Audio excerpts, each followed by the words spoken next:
Selamat pagi Asri, baik. Bung, dalam pertandingan lawan Arab nanti malam, Kevin Dix tidak bergabung karena cedera. Tapi apakah kader Kevin Dix di pertandingan lawan Jepang ini memberikan pengaruh signifikan karena ini untuk pembenahan lini belakang timnas juga? Saya menilai tidak terlalu signifikan ya karena memang kan dia baru saja bergabung, memang kalau kualitasnya oke lah di atas rata-rata pemain level ASEAN ya. Tapi untuk langsung tune in barangkali hanya satu dua pemain yang mampu melakukan itu, di antaranya Kapten Jai. Jadi yang lain menurut saya masih butuh waktu juga, demikian pula dengan Kevin Dix. Tapi tanpa kehadiran Kevin Dix, rasanya sih tidak terlalu bermasalah karena Indonesia punya begitu banyak pemain belakang kan. Datengin diaspora kan kebanyakan juga pemain tengah dan belakang. Jadi rasanya sih masih masih ada. Belum lagi ada pemain seperti Muhammad Ferrari juga yang masih bisa ditampilkan, yang jarang sekali tampil. Jadi memang sebetulnya kalau dari sisi kedalaman di lini belakang lebih dari cukup ya. Ada Sandy Walsh juga karena posisi dia dengan Sandy Walsh, Kevin Dix dengan Sandy Walsh itu kurang lebih sama gitu loh. Jadi rasanya tanpa Kevin Dix tidak terlalu banyak masalah lah. Cuma memang yang dihadapi sekarang adalah Arab Saudi yang berbeda dengan Arab Saudi yang dihadapi Indonesia pada pertandingan pertama di kualifikasi Piala Dunia di Riyadh, dan dengan pelatih yang baru, pelatih yang tahu betul bagaimana sebetulnya mengadaptasi dengan sepak bola di Jazirah ya, karena dia pernah pegang Arab Saudi juga, dia pernah membawa dua tim Afrika juara dengan dua negara yang berbeda. Jadi ini memang pelatih yang sangat berpengalaman. Meskipun saya lihat rekamannya dalam pertandingan melawan Australia belum terlalu kelihatan juga sih progresnya gitu, tetapi sudah jauh lebih bagus daripada yang Indonesia lawan pertandingan pertama di Riyadh. Jadi memang harus hati-hati betul melawan Arab Saudi. Karena kan bukan cuma Indonesia saja yang pengen ke Piala Dunia, gitu kan. Arab Saudi juga pengen ke Piala Dunia. Ini adalah panggung yang paling sakral, ya. Mahkotanya para pemain itu ya Piala Dunia. Jadi ya semua pasti akan berjuang habis-habisan. Itu menurut saya tantangan terbesar dari Indonesia saat ini. Oke, ini timnas juga kan menargetkan dapat 3 poin dalam laga melawan Arab Saudi nanti malam. Ini kira-kira bisakah diwujudkan targetnya? Bisa. Sepanjang memang strategi Sintayong ini tepat ya. Saya tidak terlalu mampu untuk menebak karena misalnya dalam pertandingan pertama dengan formasi 3-4-2-1 sangat mengejutkan bagi Arab Saudi ya, sampai mereka dalam tanda kutip itu bengong gitu ya dengan strategi Indonesia. Tapi strategi super ofensifnya Sintayong ini butuh ketahanan fisik yang di atas rata-rata juga gitu loh. Nah ini yang tidak terpenuhi ketika masuk babak kedua, mulailah Arab Saudi membangun serangan karena konsentrasi pemain Indonesia sudah sedikit menurun karena kondisi fisiknya juga menurun, karena permainan di babak pertama intensitasnya sangat tinggi.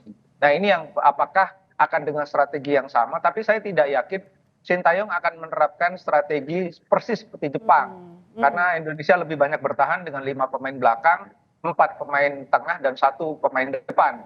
Nah ini barangkali akan kembali ke formasi 3-4-2-1 atau formasi yang normal 4-4-2, normal dalam arti balance ya.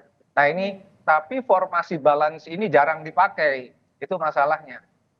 Adaptasinya mesti dalam 1-2 hari ini apa mampu, saya tidak terlalu yakin. Jadi saya sih yakin Indonesia akan menggebrak dari awal, mencoba membuat gol cepat di babak pertama, karena Indonesia butuh gol banyak untuk menjaga peluang tampil di Piala Dunia atau paling tidak ke posisi 3 atau 4. Untuk menang harus golnya banyak karena Arab Saudi kemungkinan juga akan melakukan serangan frontal kalau mereka mendapatkan kesempatan yang cukup. Jadi rasanya memang 3 poin sangat mungkin, tetapi dengan sekian banyak kondisi yang harus dipenuhi oleh Jai Itzes dan kawan-kawan. Oke, 3 poin masih sangat mungkin. Dan kalau kita ngomong-ngomong soal menggebrak di awal, jika melihat pertandingan melawan Jepang, ngedrill di awal dipraktikkan pelatih Sintayong dan sempat beberapa kali mengancam gawang Jepang, tapi lengah saat mengantisipasi serangan balik cepat. Apa catatan Anda soal ini? Ya, kalau saya lihat 30 menit pertama melawan Jepang kan lumayan ya. Artinya Indonesia bisa dapat 2 atau 3 shot on target, bisa mengepung pertahanan Jepang dalam 10 menit pertama, tetapi kemudian ketika mendapatkan peluang, lagi-lagi peluang itu gagal dimanfaatkan, padahal itu peluang emas ya. Nah, dalam kondisi seperti itu, down-nya tuh cepet banget. Nah, ini yang saya rasa perlu diatasi oleh Sintayong, karena begitu Jepang berhasil menggagalkan serangan dan peluang Mas Indonesia, mereka langsung mengambil alih kendali, langsung ball possession-nya lebih dari 70%. Nah, itu kelihatan betul bahwa pemain Indonesia sangat down ketika Mangun nggak bisa bikin gol gitu ya. Tapi itu bukan kesalahan Mangun juga, dia kan bukan striker, dia pemain sayap yang dipasang striker oleh Sintayong. Jadi memang ini sangat dilematis. Di lini depan persoalannya tetap sama, tidak ada pemain yang klinikal, tidak ada pemain nomor punggung 9 yang benar-benar mematikan, tidak ada dukungan yang cukup dari pemain tengah karena mereka sibuk bertahan setelah dihajar serangan-serangan oleh Jepang. Biasanya sih pemain tengah Indonesia ini sangat sangat bagus ya dalam intercept, dalam melakukan tekanan ke wilayah pertahanan Jepang, tetapi atau pertahanan lawan, tetapi lawan Jepang memang beda kualitasnya sehingga mereka lebih banyak ada di perimeter pertahanan sendiri. Ini yang barangkali tidak akan terjadi pada pertandingan melawan Arab.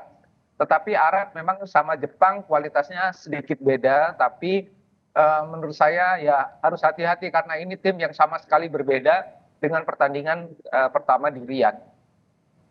Oke, artinya Anda ingin mengatakan bahwa lini depan Indonesia ini belum punya finisher yang mumpuni? Betul, karena selalu kan coba-coba terus gitu ya di lini depan. Kalau waktu formasi 4-3-2-1 di depan tuh sering ada Marcelino, Mangun dan Stroik.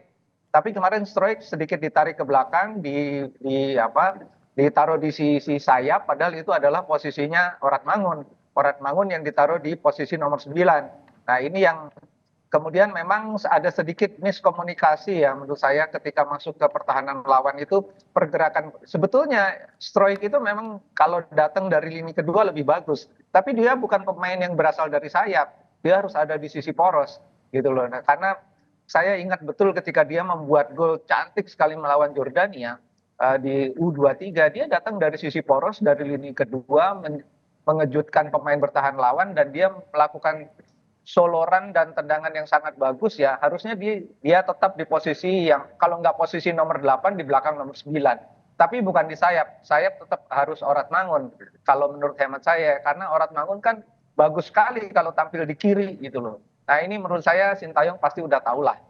Jadi saya harap sih dia tidak coba-coba lagi dengan formasi, karena dia sebetulnya udah punya formasi yang firm sih dengan 3-4-2-1.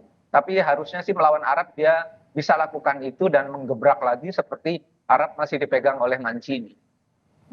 Baik, jadi apa yang harus diwaspadai oleh timnas dari permainan timnas Arab Saudi? Karena kalau kita lihat dari postur pemainnya ini punya postur yang ideal begitu. Ya, kalau soal postur sekarang rada imbang ya. Pemain-pemain diaspora juga kan cukup ideal kecuali beberapa orang saja.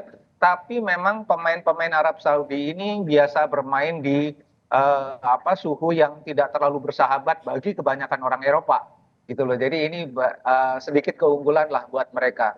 Kalau lapangannya tidak terlalu bagus seperti kemarin, seperti yang dikeluhkan Jepang, dua-duanya sih rugi menurut saya. Tapi Indonesia yang punya gaya permainan seperti Sintayong yang frontal menyerang dengan umpan-umpan pendek, kemudian juga dengan pergerakan pendek-pendek, itu agak menyulitkan juga dengan lapangan yang seperti ini gitu ya, seperti di GBK. Tapi mudah-mudahan sih itu tidak terlalu berpengaruh karena menurut saya mereka kan latihan terus di situ dalam beberapa hari terakhir, jadi sudah bisa beradaptasi lah.